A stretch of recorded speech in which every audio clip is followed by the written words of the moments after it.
Adam, hey, congratulations on your new film, My Last Words. Thanks so much. I really appreciate that, and it's really great to be talking with you here today. It's such a pleasant film because I feel like what I was watching is like one romantic poem that you actually constructed. But let's hear from you first. Is where the original idea came from for this film, My Last Words. Absolutely. So, actually, I think you said it perfectly that it's kind of my version of a romantic poem, a visual poem and kind of a movie version of a poem is kind of the way I would describe it. So, actually, I'm really happy that you mentioned it that way. So, basically, I had always started on the performing side of things. I was trained as an actor, as a singer. That's what I went to college for. I never really had any hopes and dreams of becoming a director or a writer necessarily. It was really just during the pandemic when there weren't performances going on. There wasn't that much opportunity, as we all know, during that time. And so I kind of decided to start creating my own content because why not? So I did a couple of short films, got awards from those. So I was kind of encouraged. So I got into screenwriting in that way. So I wrote a bunch of feature film screenplays. And then just, I think it was literally on Christmas, around Christmas 2022, that I suddenly, all of a sudden, had the idea for this. And I kind of challenged myself to do something that I could 100% produce myself. So as you can tell, the movie has few characters, few locations, and so I kind of wanted to do that so I could make my life easier as a director and a producer of a feature film, which is not easy to do. But I wanted to challenge myself to do something that was engaging, a character-driven romantic drama, and that's honestly where it came from. And then, yeah, Now, you mentioned script writing because the best part about this film is actually the words that you actually put on screen. Tell us how you crafted the words onto screen, and who which authors actually influenced you. absolutely. So, as you can probably tell, I mean, the film is set in the modern day, but it does have that old feeling to it. Like, what I was definitely going for was, movies that were made 30, 40, 50 years ago. In terms of just the look of the film is one thing, but especially in the words and everything. And I mean, I think I don't think I thanked them in the credits or anything, but I've been a big fan of the writings of like Tolstoy or Dostoevsky or those kind of authors where it's very philosophical, very old style. I kind of infused that a little bit into the script, It definitely tackles a lot of the big themes, the meaning of life and all that, the meaning of love, all these big themes which those great authors have tackled. And the truth is that I don't think that anyone can ever really come to a definitive answer for all those questions. I think it's really just enough to ask those questions, and it's important to ask them. So yeah, absolutely. Those were definitely some of my big inspirations, Tolstoy, Dostoevsky, Victor Hugo, all those great authors of the past. Now, this being your first film, romance is actually a difficult subject to actually tackle. Tell us what theme that you're trying to, go for in a film like this. Yeah, definitely. So, like you mentioned, it's romance is a hard subject to cover, just like comedy, I guess. It's because there's always a fine line between it. I mean, obviously, as a person, I'm just a romantic soul. Like I love those kind of stories. Growing up, uh, even like big scale epics or huge movies generally had some sort of romance driving them or some sort of love story at the core of the story. So like even if it's a big spectacle movie or a big studio movie, generally the greatest movies are the ones that I was drawn to in particular were ones with that kind of message. And yeah, I mean it's for example, David Lean is one of my favorite directors, and he did huge epic movies like Dr. Zhivago, that's also a love story at the heart, or he did more intimate movies like Brief Encounter. So I think that really, either way, that's at the core of so many movies. And yeah, I mean, it's something that it's difficult to pull off because you can go too far into it, you can go. It's kind of like walking a tightrope. Yeah, now the your direction in this film, it almost seems you created two different worlds, the reality and the surreal. Can you tell us how you wanted to accomplish that, especially through cinematography? Absolutely. Well, I'm glad you're really understanding exactly what I was trying to put across in the film. So I'm really happy that it's coming across. Yeah, for anyone who's seen it, you'll notice that there's definitely two different worlds, both visually and also definitely in the script. And yeah, it's like bringing the real world, kind of the gritty real life versus the more fantasy or ideal elements. And you can tell, where we kind of go a little bit more over the top or definitely into the surreal elements of the story versus where you just go into the regular. And I think it's pretty simple to do. I hesitate to say that because in a certain way it's kind of easy to film everyday things or everyday scenes. We're kind of accustomed to that. That's what most movies today lean more into the gritty realism. Mhm. Whereas personally, what I love is when things are a little bit unreal. Movies are a little bit elevated from reality. I kind of like it when art, it feels like it's a little bit detached from reality, like it's a little bit above. So with that, we definitely leaned into the colors of the film in particular. I love that we, especially for those parts, we made them more vibrant, kind of like something that was made like 50 years ago or something like that. And also, obviously, with the script as well. To set the mood off throughout the entire film, you use piano music. Tell us about the choice of piano music and the choices of the different musical scores that you wanted to display throughout from start to finish. Yeah, I personally believe that music is probably one of the most important aspects of any movie, if not the most important. I mean, when I'm watching a movie, one of the things I'm always tuned into is the soundtrack. Funnily enough, a lot of people I know after we watch a movie or something, they'll say, "Oh, there was a soundtrack in that." When I'm talking about it, because a lot of times people get so wrapped up in the story they don't even notice the soundtrack. But it's one of the main things that I always notice. Maybe it's because I'm a musician. Both my parents were actually pianists, and my mom, as you know, she composed the entire soundtrack for the film. So she did a couple of her own compositions as well as the music of Franz Liszt. So really, it was one of the first decisions I made when I was writing the script, even before we were going to film it, is that I wanted an all piano score. And that was for a couple of reasons. In the first place, the more superficial reason is because it's something that's not done very often. And I kind of wanted to be a little bit unique in that way. So I'll admit to that. But honestly, I felt that it fit the kind of old world style story. It fit kind of the intimate, artsy nature of the film very well. And plus, my mom, Christina Kiss, who composed the score and performed it, she's also a character in the movie. She plays my character's mother in the movie. And she also plays the piano. So I kind of felt that that was kind of the heart of the story. It kind of ties in that way, in the fact that this character of Noah that I play grew up with music in the house. He grew up listening to that music. And so it's kind of the music in his head in a way. How was that? Bringing in your mother into a film like this, making it a family affair. Not only that, she acted opposite with you. She played the piano for you, both of you even had an opportunity to speak your home language on the screen. Yeah, that was my that was me trying to get into the foreign film category. No, I'm just kidding. Yeah, I loved that. Exactly. My mom is originally from Hungary. She grew up in Budapest. So again, yeah, she went to the Franz Liszt Academy there, and the music of Franz Liszt. He was actually a Hungarian composer as well. So I definitely leaned into my heritage in that way. Yeah, it was interesting. I always told her, no acting required. I'm bringing you in to play my mom.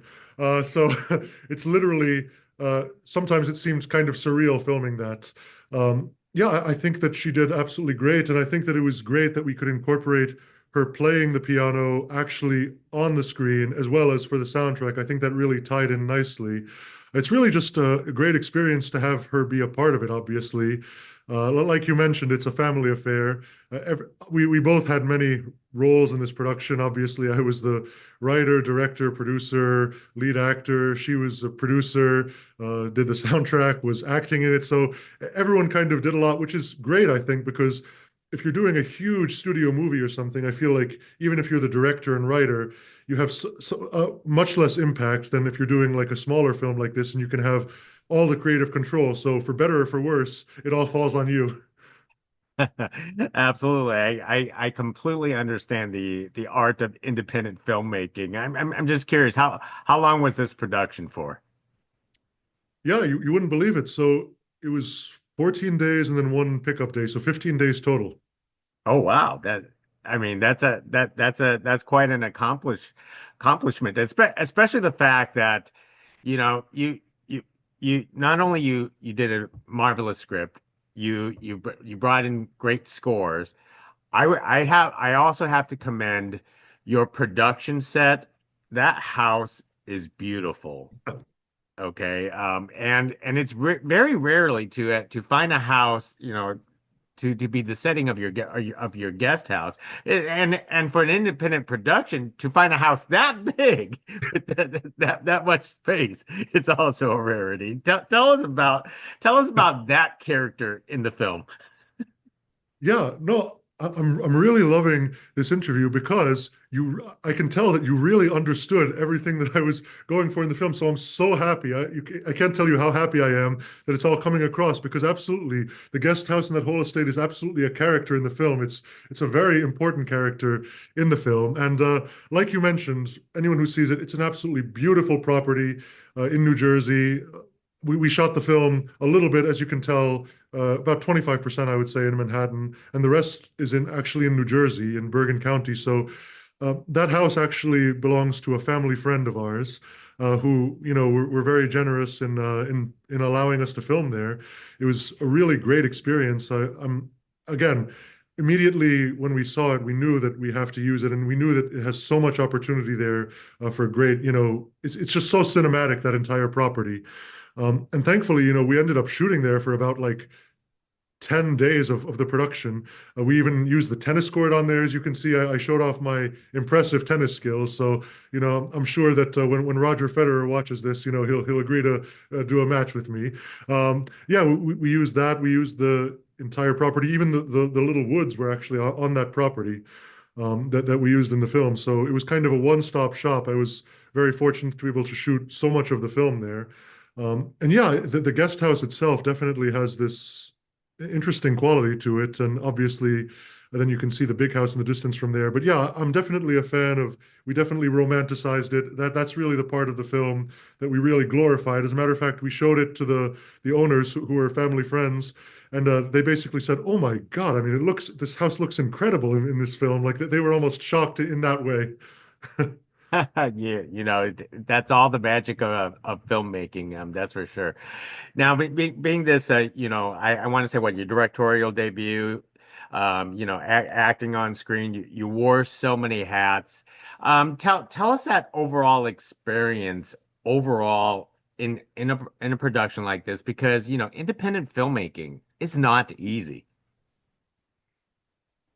Yeah, I always say that it's like a war. Making a movie is like a war. I keep repeating that because that's like my catchphrase because it's so true. And I think that it's true whether even if you're making a big studio film and let's say you're a director hired to do a $300 million studio film, I think that then it's like a war too. It's just in a different way because if you're doing a big film like that, then you're at war, with the studio and over creative decisions, and they always need more resources, so there's always problems, even on a film like that. Now, on a film like this, it's also a war because you obviously are fighting time. You have to get these things done as quickly as possible while not sacrificing any quality, which I feel that thankfully we were able to do. Because again, people who've seen the film or have seen trailers have looked at it and said, "Wow, that actually looks really incredible. It does not look like a low budget project." Mhm. Especially, we used great lenses and everything, and I really prioritized that. And getting it to look great on the screen. Whichever ways I could do that, I tried my best. But yeah, I mean, it's really an incredible journey, especially making an indie film because you have so much creative control. Like I mentioned before, it's all on you, and you have to kind of essentially be the captain of the ship. A captain of a pirate ship is what I always say, because you're always watching out for bad weather or making sure the crew is happy, making sure all of that. So essentially, you are basically the captain of a ship. So true, so true. You said it best, Adam. Now let's not forget that this is a small cast. That means you have to bring in the right people to play your the opposites of you. And you have two leading ladies that you actually brought into this cast. Can you address both of them and how they are perfect in their roles? Yeah, I would absolutely love to. So I had a great cast. It was Nicole Benoit, Jesse Clayton, and Christina Kiss, obviously my mom. And which that's an interesting thing is that in a film, generally you have more than four characters. But I kind of took that as a challenge. I wanted to make a very intimate film with, a few characters and kind of use a few characters to build the drama and the tension, of which there definitely is some, as I'm sure you can attest to after having seen it. Yeah, so interestingly enough, all the characters, I mean, certainly me and Nicole and Jesse, we all have a theatrical background. We Hmm. definitely have we're more of a theater past, live theater, whether it's like musicals or opera. I used to be more of an opera singer myself as well.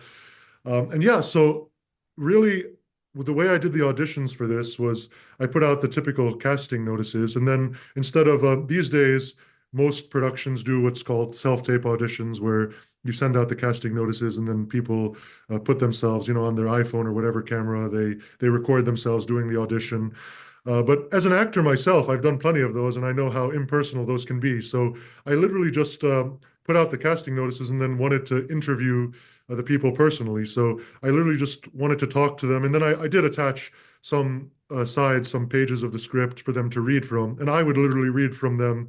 And I felt that that interaction was so much more important because you can learn so much more about people really just from talking to them, as opposed, I feel like when you're just totally only audition, then it's just much more of a cold process. And plus, especially because there's so few characters, every character is super important, and the chemistry and all of that is super important. So I really just wanted to kind of get to know people more, and that was more important to me than them reading the lines perfectly or saying this exact line in a certain way. Yeah. So specifically, how did you do the chemistry development with Nicole and Jesse? Because they're obviously their roles are very different in the film, but yet being a romantic film, you have to have certain kind of chemistry with them. Yeah, you do, and it's always a gamble. I mean, nothing is for sure until the day when you get on the set and you start shooting. I suppose you can say that you never know.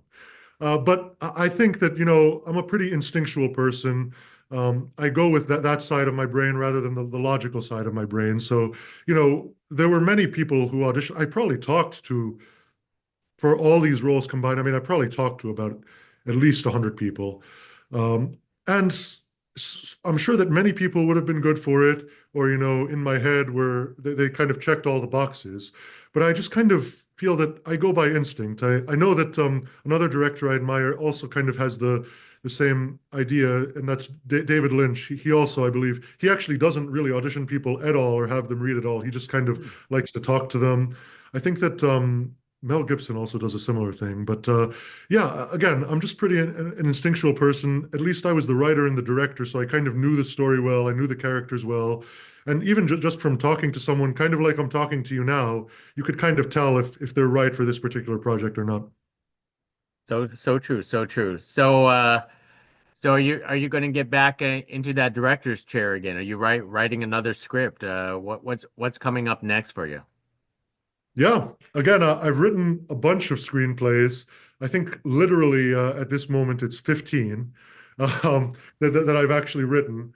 And I actually was really proud. I got an award from one of them in New York recently. But the one that I'm going to do next is actually very different, a neo-noir mystery thriller. It's a feature film. So I'm actually in the early stages right now. I'm hoping to get it filmed in the spring. And yeah, I'm looking forward to doing something very different because whereas this was, like you mentioned, a romantic drama, more of an artsy film, this next one is going to be, a little bit more gritty. Yeah, I'm really looking forward to that.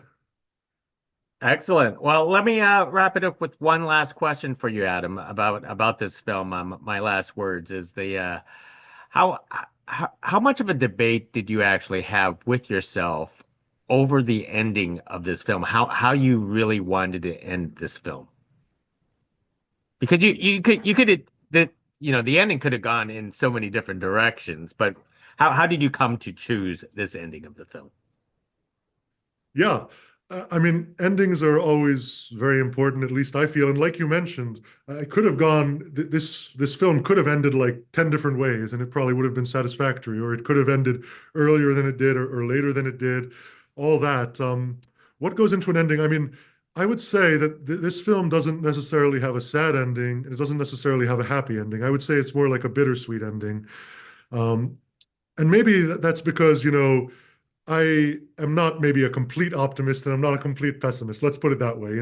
I think that, that there's so many great movies that do have melancholic or sad endings. And then there's nothing against films that go the other route and just have a totally optimistic, happy ending. I just felt that for this kind of story, just to have and especially because there's so many elements of this film that are up to audience interpretation, which was a big deal for me, was having the audience kind of participate in the story and not spoon feeding them all the information and kind of letting them, giving the audience the dignity to make their own assumptions about the film and come to their own opinions. And that's why I think that two different people, like you and somebody else, would probably have two different interpretations of the film and various aspects of it. Like, some people think that certain aspects aren't reality, some people think that no, it actually is happening, or things like that. So I think that that's really the beautiful part of it. I mean, we just had the premiere at the Big Apple Film Festival just a few days ago, which I was really happy about, and I was definitely interested about all the audience reaction to that. Definitely, different people were thinking of it differently, which honestly, as an artist, that's my ultimate goal. That people are talking about it, people are thinking about it, and I think that that's really the ultimate goal of art, to get people thinking and to have people have different interpretations of your art. Well said, well said. I mean, you crafted a beautiful film with beautiful music, with beautiful dialogue, and cinematically, it looks beautiful. Adam, you done very well for my last words. I enjoy this conversation, and you know what? I can't wait to circle back and speak to you again on your next project.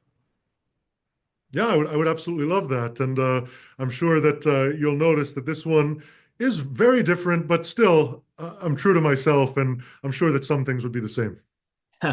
Well said, well said. Let's do this again. Thank you very much, Adam. Appreciate it. Thank you. Thank you. Bye now.